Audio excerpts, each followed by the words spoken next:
name is Irving Finkel, and I'm a curator in the British Museum in London, and I'm very proud to be presenting the first YouTube presentation for Archaeology Now, which will be the beginning of a new series.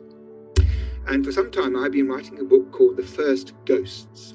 Well, I've been working on this for some time, and all being well, this book should appear next year, 2021, published by Hodder in Britain, and hopefully will be read by anybody who finds this subject matter surprising and interesting. People all over the world know about ghosts, and they know all about all sorts of ghosts, but not many people know about the very first ones that history tells us about. And these are those from ancient Mesopotamia, the kingdom in ancient Iraq, where writing was invented, and among those writings are all sorts of fascinating things about this very subject. Not many people know when this belief started, so some people think it was in the Middle Ages, or it was the Greeks or the Romans, but as a matter of fact, it is a lot older than that. So I'm going to talk to you today about the first evidence we have from the ancient world, using writing and a bit of archaeology, for the first occurrence of ghosts among the population of the world. And they appear for the first time in the ancient Middle East. So we have to start off, of course, with a map. So this is the Middle East as we know it today. And the area in blue in the middle, Iraq, is where all the evidence for the first ghosts comes from. So the ancient country of Iraq, between the Euphrates and Tigris rivers, was the place in the world where, as far as we know, writing began for the first time, which was a very important discovery. And they used clay from the riverbanks, and they wrote documents that looked like this. So this wasn't done with a typewriter or a biro or even a quill and a bottle of ink, but this is a cuneiform tablet from ancient Iraq. So it was written in about 1800 BC, so nearly 4,000 years ago. It's made of clay, and the writing, which is completely different from our writing, is impressed into the surface of the clay to spell out the words. Now, all the evidence that I have that I can show you comes from bits of ancient writing from Iraq that look like this, because they survive in the ground and we can read them today. But of course, the people who wrote them are long dead and extinct, and they're ghosts as well. So in ancient Mesopotamia, as the Greeks called it, ancient Iraq, there were two main populations. One was called the Sumerians, and this rather fat gentleman staring into space on the left of the screen is a Sumerian priest from about 2600 BC, a very long time ago. And he spoke Sumerian.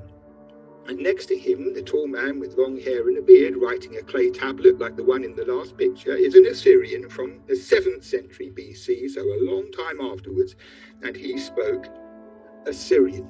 So when you have a clay tablet like the one I showed you, the writing is the same, and sometimes it's in Sumerian and sometimes it's in Assyrian, and you have to read the languages to know.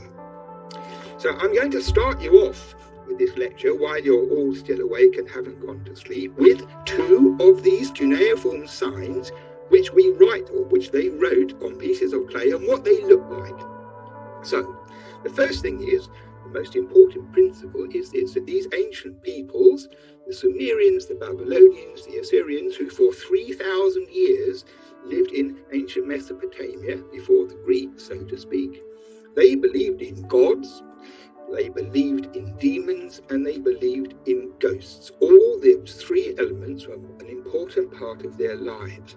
So the gods looked after you, and if you were naughty, didn't behave properly, or lazy, sometimes the demons got you, and sometimes ghosts. And demons and ghosts are not the same thing, because demons, horrible that they may be, with talons and fierce expressions and smelly, they are nothing to do with the human race. They are a different species. But the ghosts, of course, are what's left when a normal human being dies and is buried in the ground. They believe, like many people afterwards, that when a person was buried, some special part of them came out of them and survived. Their essence, their inner part, survived. So if you were a magician or a healer in ancient Babylonia, ancient Assyria, you needed to be very clear in your mind of the difference between a ghost, which is a human person dead, and a demon. So you see these fat cuneiform signs. The way I've drawn them on the screen, there are two long signs made of upright and vertical and diagonal marks drawn on the paper, and they're almost the same. And when you look carefully, you will see that what they have in common is two signs written inside a big one. And I've written in the middle Ish and Tar. So when the scribe wrote the sign for ghost or the sign for demon on a clay tablet, he wrote the framework and then he put Ish and Tar in the middle. So that means that this is a complicated thing, of which part is Ishtar. Well, Ishtar means goddess. So the Babylonians thought that both ghosts and demons had a component which was like that of a goddess, something you don't see, something of power in common with a goddess. And then inside these two signs, before you decide that cuneiform is too complicated to understand, inside those two you have a fraction. On the left, a third, and on the right, 2/3. So this means that a ghost is 1/3 goddess and 2/3 something else. And a demon is 2/3 like a goddess and 1/3 something else. So when you look at them down the microscope, if you're an ancient magician who is a specialist, you know there is a big difference between them, ghosts and demons. So I'm going to show you a couple of demons so you know what to look out for, and then we will look at the ghosts as well. Wrong way, sorry, excuse me. So these two figures are made by ancient magicians in Mesopotamia, an Assyrian magician whose job was to keep demons out of the house. They knew what the demons were like. They were very fierce.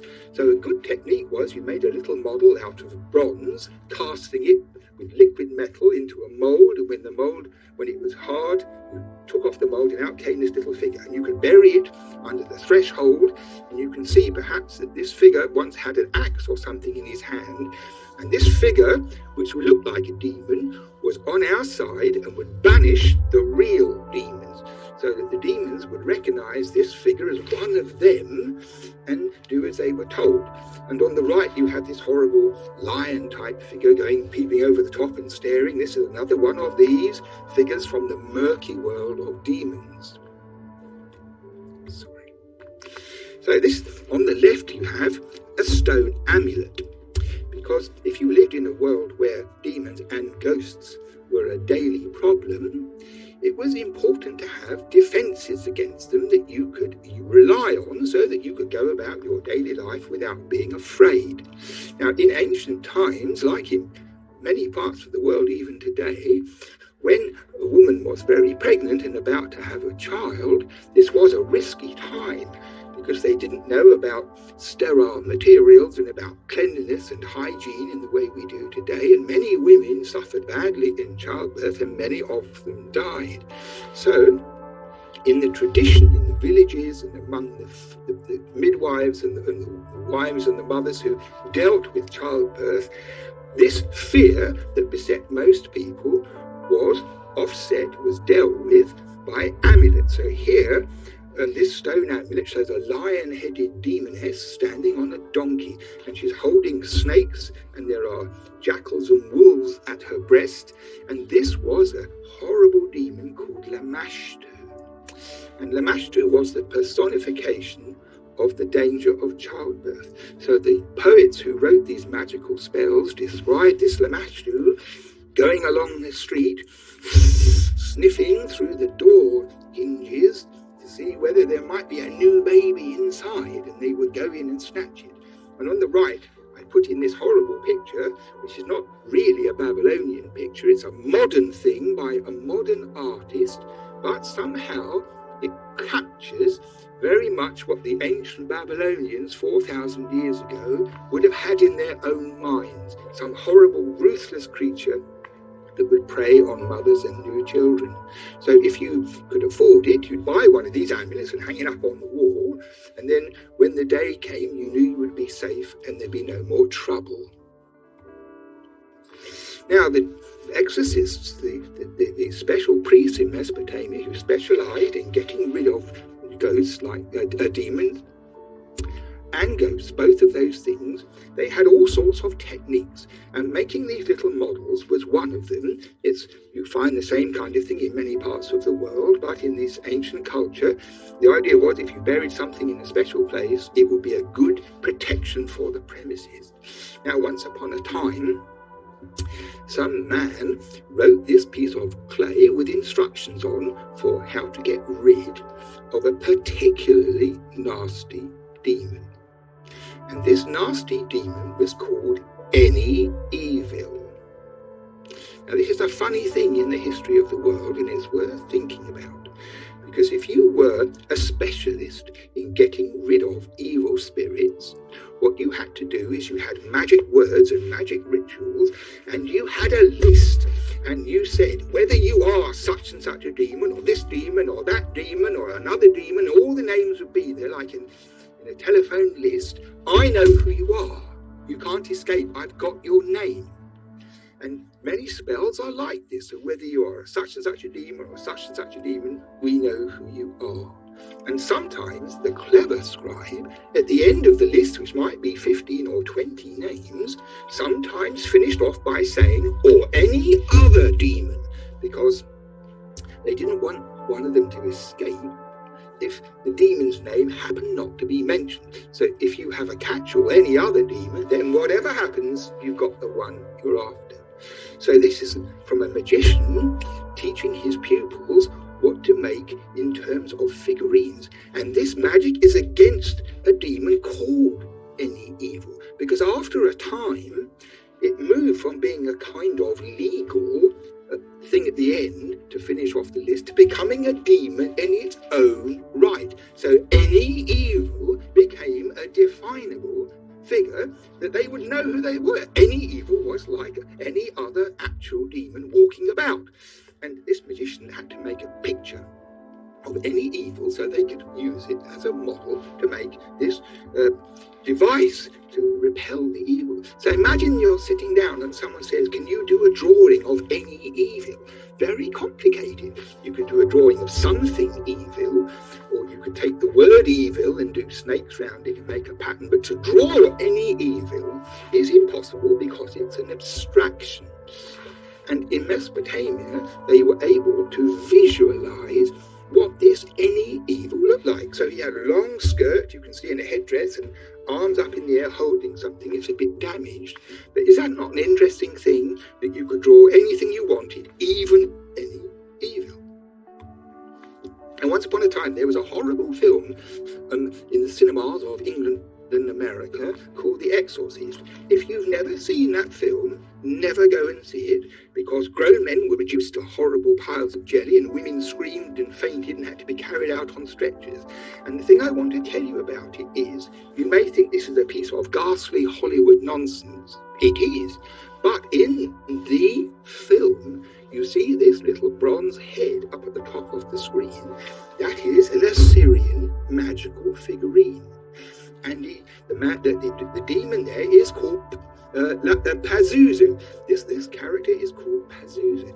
And Pazuzu was the big enemy of that Lamashtu who used to snatch babies. And the idea was that one way to get rid of Lamashtu was to hang up a little Pazuzu head and you'd be safe. So when they made this film in Hollywood, they didn't know anything about archaeology or about Assyriology or anything about the truth. So they just put in whatever they fancied. And this poor Pazuzu, who is one of our valiant team who protects the human race, was charged with the responsibility for what happened to this most unfortunate girl who you see on the picture before you. So this is a case of gruesome slander, and in my opinion there should be legal procedures mounted against Hollywood to protect the name of Pazuzu for the future. Now, when people died in Mesopotamia, because they certainly did, sometimes as old people, sometimes as children in disease, and sometimes at any point in their lives, the idea was this. The normal idea was that they were buried. And very often they were buried in the courtyard, under the courtyard of the house where people lived in large families. So you'd have an open courtyard to the sky and buildings all round, and there'd be a grandfather or a great-grandfather, grandfather, children, sons, cousins, all living together in a kind of friendly complex, maybe not always friendly. And when somebody died, they were buried under that, deep under that courtyard, and they had to have offerings of food and drink out of respect as time went by. So when somebody was buried, if they were rich and famous, royal, for example, there was a procession with women beating their breasts and musicians playing sad music for days on end. But if it was just a normal person in a not very well-off family, the burial would be simpler. But when the body was laid in the ground, the priest or the specialist who was there to give instructions would recite this spell. It says, "You are the offspring of the wind. I've laid you in the grave. I've sent you down. Why did you not fear my solemn oath?" And the point about this little spell is this, that they knew that some human beings, when they were buried and supposed to be down there in their grave or down there in the netherworld, which is another kind of idea, they didn't stay there, they came back. And when somebody was buried, they were screwed down pretty tightly and pretty firmly with these magic words. So you're down there, stay there. But the fact is that the Babylonians and the Sumerians and the Assyrians believed, like many other people, that not everybody who was laid to rest in the ground stayed there peaceably. So one thing they did is they had these inscriptions, rather like tombstones, which are inscribed in this cuneiform writing on a piece of stone where someone is buried. And if you read one of those things written, say, 3,000 years ago, you can understand the feelings, you can sympathize with them. So if ever a long time from now, far into future time, in the days to come, anyone should find this tomb, may he not clear it away, may he restore it. May that man who finds this not despise it, rather he should say as follows: "This tomb I shall certainly restore it, and may the favour he did be requited him. Above, as to say in the world, may his omens be propitious. Below, may his ghosts drink pure water." So they also had this desire to mark where someone rested, make sure that it was looked after in the future, and hope that they stayed down there. They didn't. We know from the writings in cuneiform that quite a lot of different sorts of people didn't stay down there where they were supposed to be. And they had reasons for it. So if somebody died in really gruesome circumstances, they were lost at sea, or they fell down a well, or they died in a battlefield and their body was never recovered, or they were burnt to death in a fire, or many other sorts of disasters which could beset somebody, they had this sort of idea that a ghost of a person who was supposed to be down there was troubled and anxious, and they had some problem unresolved, that when they died they didn't get what they needed, things weren't sealed off, or there was some injustice that was never settled, or some treasure that was never found, or any number of reasons. So when they're supposed to be quiet, quiescent and silent, they get restless and they come back and they appear in people's houses. So we have lots of examples of people in their daily lives seeing ghosts. They are very often ghosts of the family, dead members of the family, which makes sense, of course, but on the other hand, not always. Sometimes they were ghosts that they couldn't recognize, sometimes they were ghosts from other places, but generally speaking, they were somebody you knew. So what we have is this very interesting point of view, because there are lots of inscriptions which show two important things. One is that if you saw a ghost in your kitchen in ancient Babylonia, the thing it's most like in the modern world is if you are in your own kitchen, in your house, and you are chopping vegetables, and a mouse runs across the floor over your toe. So if this happens, even in the best houses, you have mice. If this happens, you jump like this, you start. And then you think, damn. And then you think, I'm going to have to do something about this. I'm going to have to put something down. I'm going to have to get a trap. So your immediate reaction is being jumpy, and then an annoyance factor that you have to get rid of it. Well, that was exactly the same situation in Mesopotamia. If somebody saw a ghost of their auntie or their grandmother or some other person murkily in the kitchen and getting in the way and making them feel uncomfortable, their reaction was, what a nuisance it is. And eventually, if this ghost wouldn't go away, they would take steps.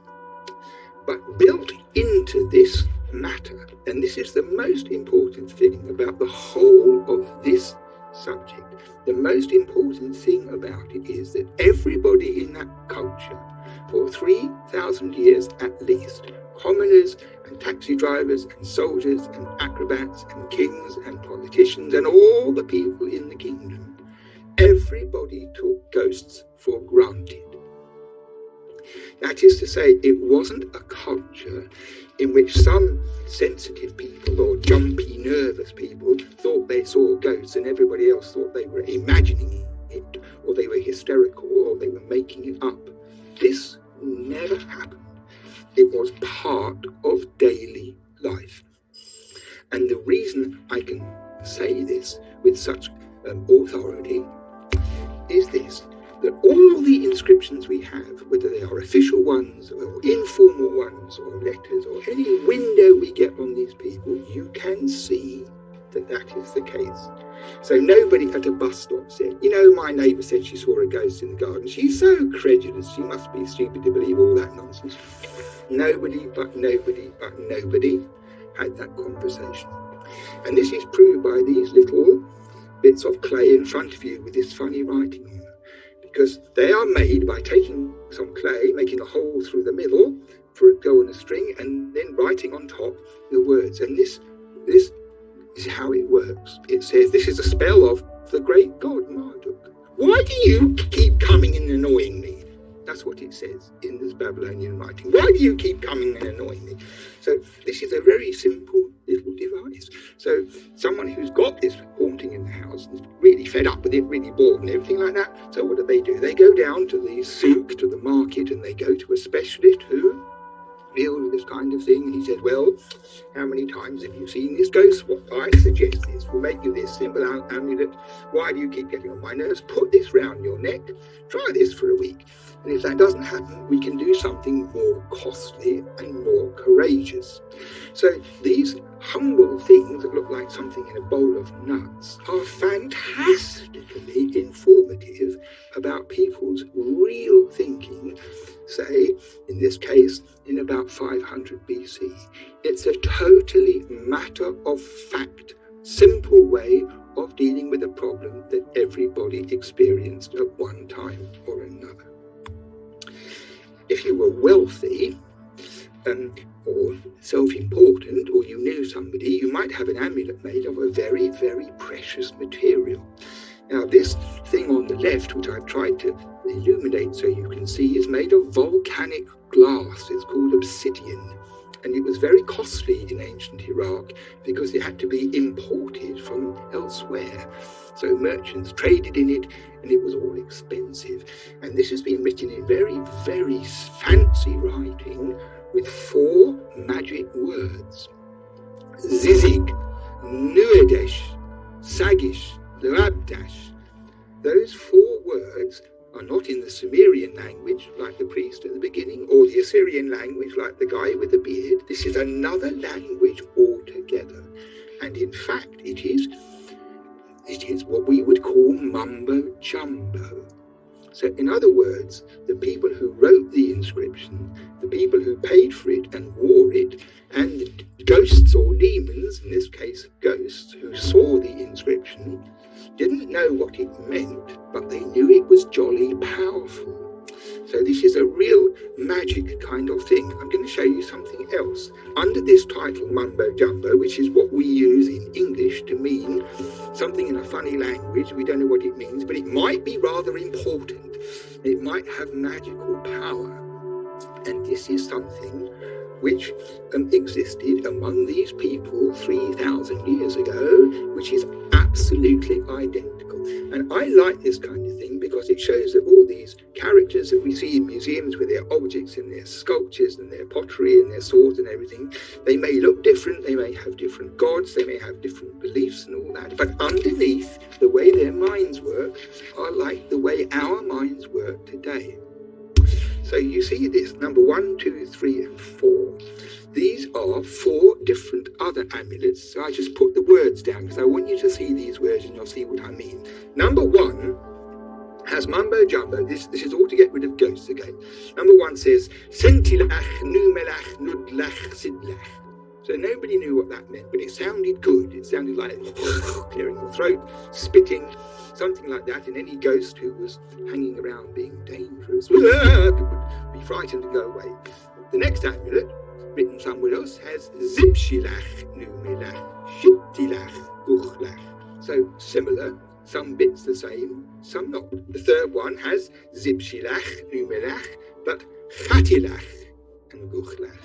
And the last one has Zinzilach, Zichilach, Chuchlach, Chuchtila. So all those words, there was nobody in ancient Mesopotamia who knew what they meant. And what you can see here is not only the Mumbo Jumbo thing, which is something familiar, but also the Chinese whispers thing. Because some priest knew these magic words they got from some foreign person, or they'd learned them and they knew they were powerful against ghosts, and he knew it by heart. And then when it came to his students or his disciples, he would teach them. Perhaps they couldn't quite hear properly, maybe he had no teeth. So they wrote down the best they heard, and then the next person wrote down the best. So as you go through time, it changes like the Chinese whispers. But when you put them all together, you can see that they have a common source. And the common source is Mumbo Jumbo. But there's more.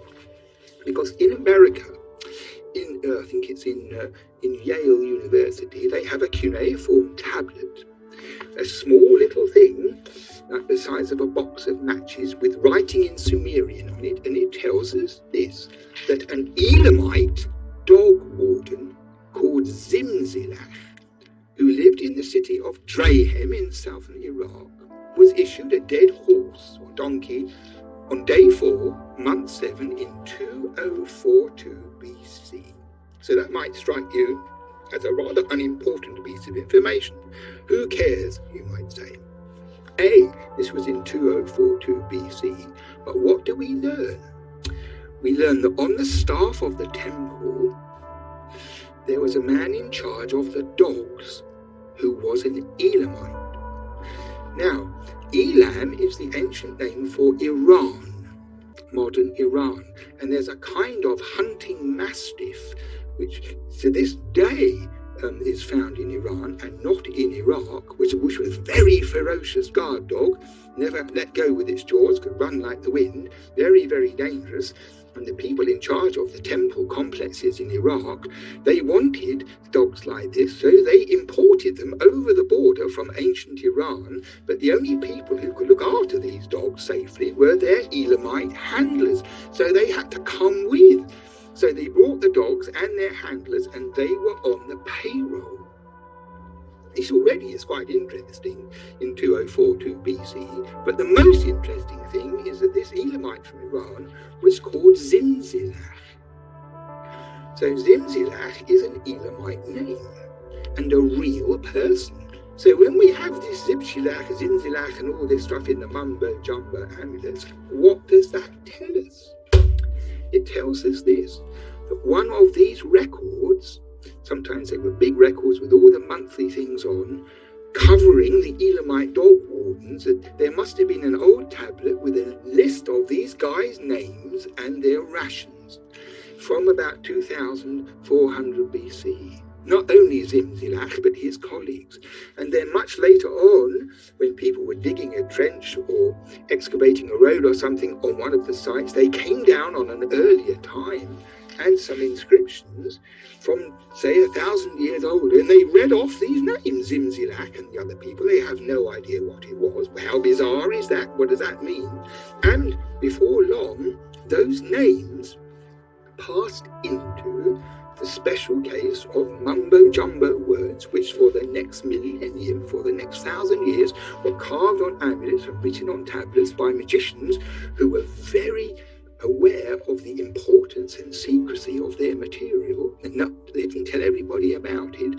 And what they really are is like saying Tom, Jerry, Dave and Stephen, just people's names. And these names have become very powerful magic. So this is the only time that I think has ever been established where you have a real piece of mumbo jumbo where we know where it came from. So let's imagine we've got a problem. So your exorcist, your professional magician, he had spells, amulets of course, some plants, special string, recitations, all sorts of stuff they had in their manuals of instructions what to do. So here's one for you to look at. It's called, between the rulings across the tablet, what I put in red is incantation against constantly seen dead persons. So this is for a client who's had one of those little clay jobs, didn't work. Tried it, but the ghost came back, woo, woo, woo, in the kitchen. Okay, so you go back. I need something more serious. So there's a spell. So the exorcist comes, probably at night. There's probably a brazier with some special coals. Put some incense on it, and the guy is wearing his, I don't know, cloak, maybe all sorts of other stuff, some kind of crystal in the middle of his chest. And they make the smoke burn. And then the exorcist recites, probably in a very appropriate sort of voice, "Dead persons, why do you keep appearing to me, you whose cities are ruin heaps and are mere bones? I will not go to Cutha, the ghost's assembly point. You are conjured away by Queen Abatu, Queen Eresh Kigal, and Nin-Geshtin Anna, the scribe of the gods, whose stylus is of lapis and carnelian." So they believed that ghosts hung around in ruin heaps. They knew they were just bones, and Cutha was the centre where the entrance to the underworld was believed to go. So if this ghost is going, "You follow me, you follow," I'm not going to Cutha, whatever you say. And he gets the underworld queens on his side. And Nin-Geshtin Anna, who's called the scribe of the gods, she keeps a record book. She writes in the names of people when they're dead, when they're supposed to be in the underworld, like being at school. And if they're not there, she knows about it, and she will be cross. So it's a kind of sonorous magical explanation, but on the other hand, it's a bit rather sweet. In some ways, it's kind of childish. It's kind of simple, because it's direct and not fanciful. And then there's a ritual. So you open up a pit towards the setting sun using a bronze spade. I mean, not a huge spade, it's a small thing. You cast ditch water and roasted grain flour called shigushu, we don't quite know what that is, into an ox horn. Then you char it over the fire and stir the liquid in. You recite the spell. You cast the liquid into the well, and you pass the censer and torch by the afflicted person. So the well is full of water if you're lucky, and it goes all the way down to the underworld, and guess who lives in the underworld? Ha ha ha. So this is a magic thing which forces these things to go down in the underworld, and this time stay there. Now I can show you this is something utterly and completely miraculous, because we've already had a drawing of any evil, which is very difficult. But this is the oldest drawing in the whole history of this planet that shows a ghost. It is absolutely a marvellous thing. It's only half a tablet, and it was magic to get rid of a ghost once and for all. So this is the way it worked. It's a bit like the other thing I was talking about when you make a figurine. The figurine on the left, the tall, thin, gangly-looking old man, he is the ghost. I think he's probably somebody's grandfather. He was probably a grumpy old nuisance when he was alive, sitting in the corner disapproving of everybody. Finally he dies off and they think, at last he's gone away. But no! A few months go by and guess who's in the corner? So they call in a professional exorcist, and this is what is necessary. The conception is that this grandfather is troublesome because he's unhappy. So what you do is you make this figurine of the grandfather, which is drawn here carefully to scale, on the clay. It's been etched in white because it's very hard to see on the tablet itself, but here an artist friend of mine called Chris Cobb did a marvellous job so that you can see it clearly. So here's this ghost in about 800 BC, and you can see he's walking forward and his hands are tied together with some kind of rope. Then you make this second figure on the right, which is a rather buxom, rather impressive figure of a woman. She has a close-fitting cap, a long dress, a belted dress, and with shoes, and she's striding forward. And although things are broken, you can see, I am sure, that originally she held one end of the rope, and the old man's hands were tied at the other. And this is the plan, that she's going to be his lover. So you make these two figures, you put them in a boat, you put them in a hole in the ground, and rather like the other, at a certain time of day, and you bury them with little vessels, little pots, things they will need, comb for her and a brush and so forth. You bury them in this special place and cover them over. And the idea was that this guardian angel, this rather dishy woman, would then take grandfather off to the underworld, making sure he doesn't escape with the rope, and then they would live happily ever after together and never come back at all. Sometimes there was a kind of marriage bureau where they made a figurine like this, you can see, of a dolly, which is rather complicated. It's a long instruction about how you do this, and then the ghost is put into bed with this figurine in the house, and they are supposed to consummate their marriage and go off afterwards in the same way. Now, the reason I'm showing you this picture is something quite remarkable. It's a close-up of a big tablet to do with migraine, because people suffered migraine in antiquity, and their idea was that migraine was caused by a ghost, not a nice ghost in the kitchen who makes you jump, but a mean, nasty, horrible, ugly-looking ghost who was unpleasing in nature, who would obviously have been unpleasing when they were alive and got no better afterwards. And the most dangerous ghosts made people ill. They made them feverish and unhappy, and all sorts of things happened to them. And one of the ideas was that when you were asleep, they went in through your ear when you were defenseless and went inside your brain and drove you mad. So this was a dangerous thing. So this is a very, very high-level ritual, only for the rich, for certain. And here you make a model, but this is a whole different kettle of fish. So if you look at the one, you can see there's a king.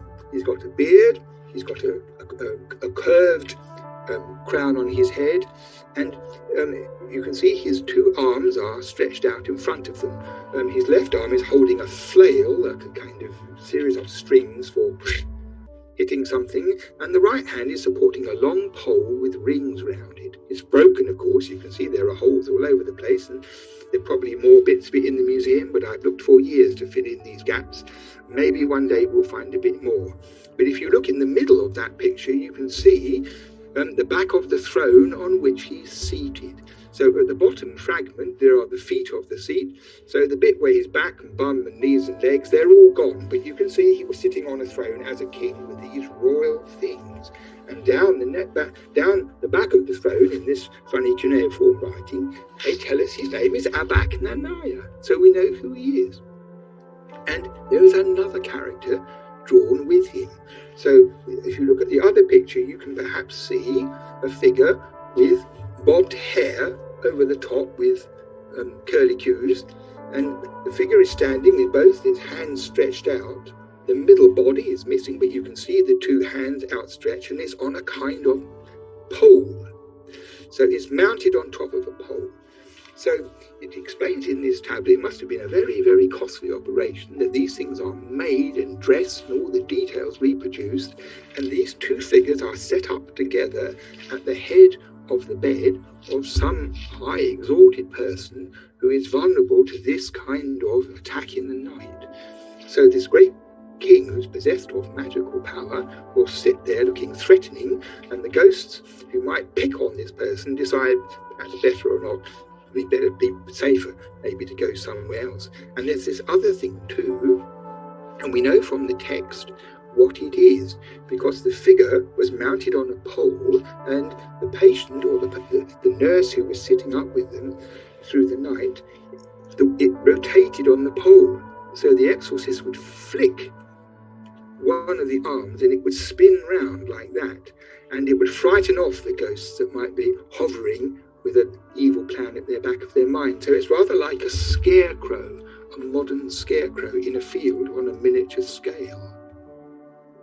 This is a funny thing, because this is a picture of King Nabonidus in the 6th century, and you can see here that he's got this pole and a flail in his hand in the same costume as on the tablet. So when the exorcist drew the design of this great powerful king from remote times who would be in charge of the matter, he modelled it on the king who was the king of the time. It's like seeing somebody on television and using them as a model for a Roman emperor.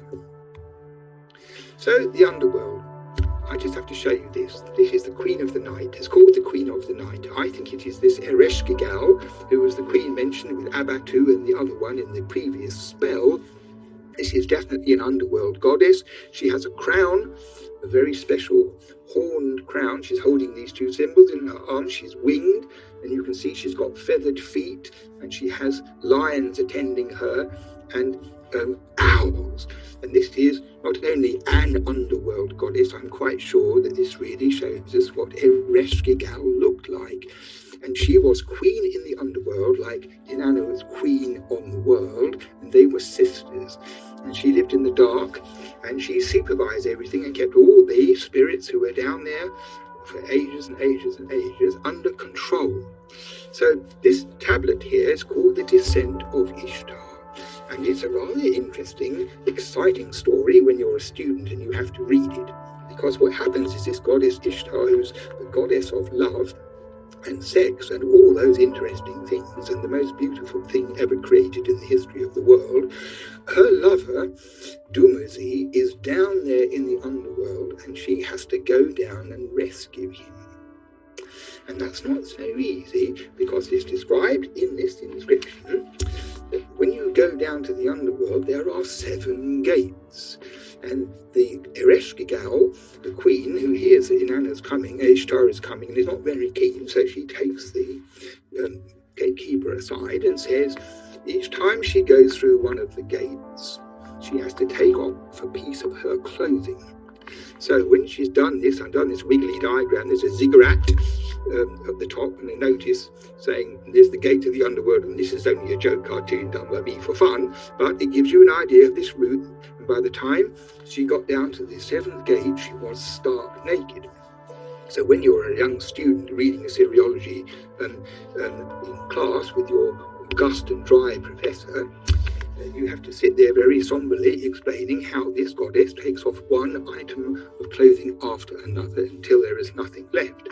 And when you are 18 and studying this for the first time, the vision that this creates in your mind is a lot more vital than the image that might have occurred in the mind of your professor. And it's very important to stick to the subject and read the text carefully in accordance with grammar and not allow your imagination to get out of control. So this, I think, is Ishtar, who is Ereshkigal, who was the queen in charge, who dealt with Inanna very cruelly. And you can also perhaps see this is made of baked clay, and there's colour there. Black is obvious, but there are also traces, which the computer has disclosed, of the original paintwork. And so we have an idea what this thing looked like. He was quite tall, it was about 1 foot tall high, and it was hung up on a wall. And I think that's what, when you went down there, you came face to face with. So on the whole, the idea was that the dead stayed there, and if they didn't stay there, you could get professional help, and sometimes it was a simple matter, and sometimes it was a very complicated matter, and sometimes it was a very complicated matter indeed. But that's not the whole of the story, because there were specialists in Mesopotamia, in the court of Assyria, for example, on the staff of the king, whose specialisation was necromancy. Now, this is just the opposite from the normal idea of getting rid of those ghosts as soon as possible, once and for all. This was a technique of telling the future, whereby a dead person who is peacefully asleep down there, minding their own business, is dragged by magic up from the underworld in order to tell the client the future that they're trying to discover. So there are very few texts of this kind. It was probably frowned on by most persons. It was probably done in top secret. But say you were a gambler and you wanted to win the Grand National. There was some pressing question. What did my grandmother do with the silver? Or should I have another wife? Or is the new one going to be just as bad as the other one? Or one of those normal everyday kinds of questions. So you had the idea that your ancestor, who probably lived down there in the floor under the courtyard, as I explained, would be in a position, A, to know what was going to happen, and B, would be quite prepared to tell you. And that seems to me asking a rather big lot. Anyway, this is what happened. I'm afraid this picturesque tablet is rather broken, but there's quite a lot of stuff there. And this is what you did. You got the skull of the person. So if there was some kind of crypt under the courtyard where the ranged skeletons of your predecessors were there for grabs, it might be possible to retrieve a skull. And I think the idea was that you had the skull of the person, if possible, to utilize. So the idea was this, that because of the power of the magic spell, which is also a bit mumbo jumblish, there's some very strange words in it, the sun god, who's in charge of justice, called Shamash, also had a special relationship with these ghosts in the underworld, and it was Shamash who coerces this poor spirit to come up here and be interrogated.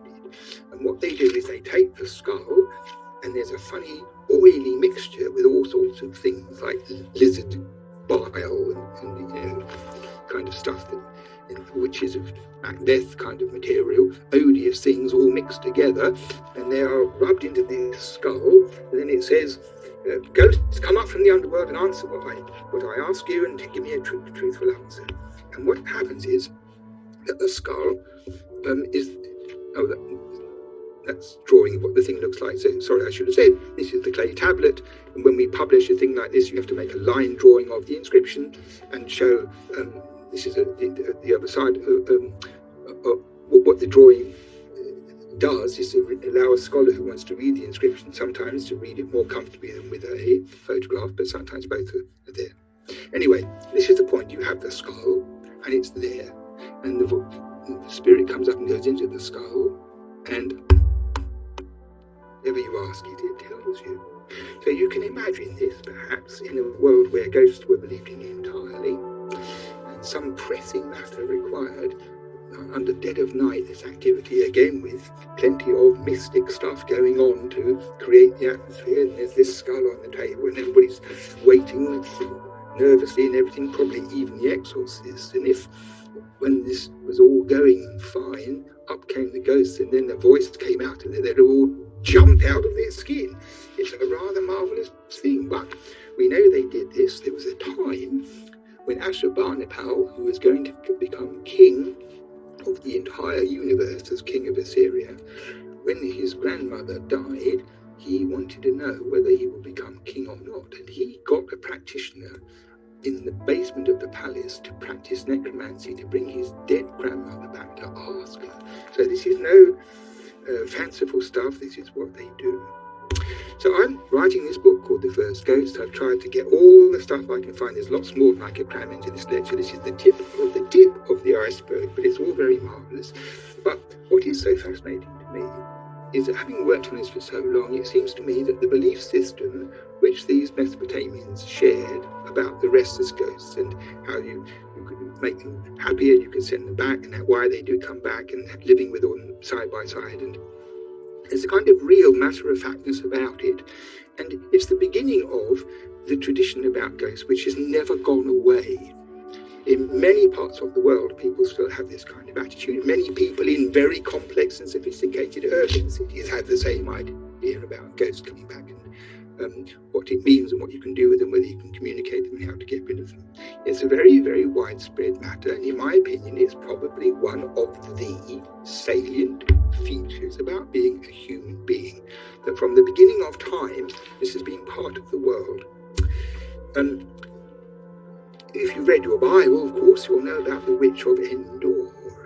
So this was written supposedly in about 1000 BC, and it talks about King Saul, who was in big trouble with the Philistines and knew that everything was over, and he goes to this witch of Endor, this old lady, when necromancy was illegal, and he'd made it illegal, but he was in such a state that he went there and he asked her to bring up the soul of the prophet Samuel, and he could ask Samuel what was going to happen.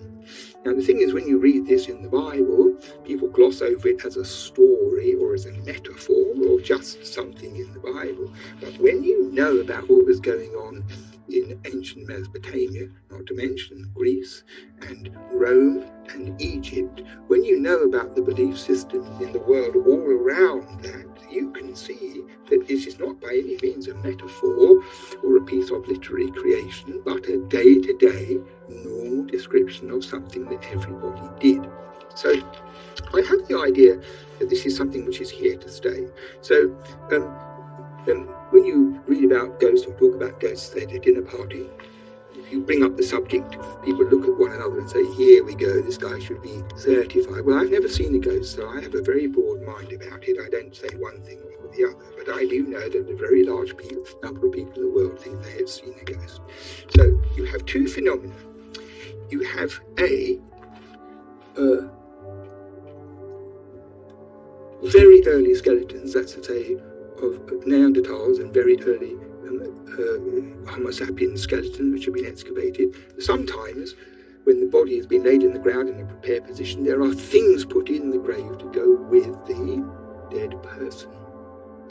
So I have the conviction that if you bury a dead person in the ground, you do it because they'll be smelly or horrible and you want to get rid of them as soon as possible. But when you bury them in the ground with a couple of beads, like you might do at the beginning, or an axe a bit later on, or a whole suite of rooms of stuff like Tutankhamun, the pharaoh, had in his grave, the whole implication of it is that when the body disappears and nothing is left but bones, if that the essence of the person, this ghost thing, as the Babylonians called it, and often people in Britain, people in the world still called it, survived somewhere and went somewhere. And then the bad ones come back. And I think this basic belief system that something survives the dead person and it goes somewhere else, and for one reason or another, theological or not theological, sometimes they come back and cause a bit of trouble, is a universal human belief which goes back to the beginning of time and is very hard for most people to come to terms with. So I have an idea that we might test this once and for all, because scientists are always being rude about ghosts because you can't prove they exist and all the literature is fake and the people make it up. But the trouble is there's so much evidence in the way of narrative and writing for so many generations, over so many cultures, over so many centuries, that you can't think it's all one conspiracy. So this is my idea. We get, shall we say, 15 white-coated Nobel Prize-winning scientists, and we take them to a Yorkshire moor in the middle of the winter, and we rent this house for a day, and we all have to stay in it. And after supper, when it's dark, they all have to find a bedroom and go to sleep. Well, of course, since they're scientists, they think that would be rather interesting. They can study the mould on the wall or make notes for an article about how timber rots, or one of those preoccupations of the scientists. But they would fall peacefully into sleep without any unease in their psyche. So then, anyone who wants to come with me to test this out, we get a long ladder and we put it up at the back and we climb up in the dark very carefully, and then we go through one of the windows so that the sound runs through all of the building. And all the scientists will sit bolt up in bed with their hearts pounding and very probably wet their mattresses. Thank you.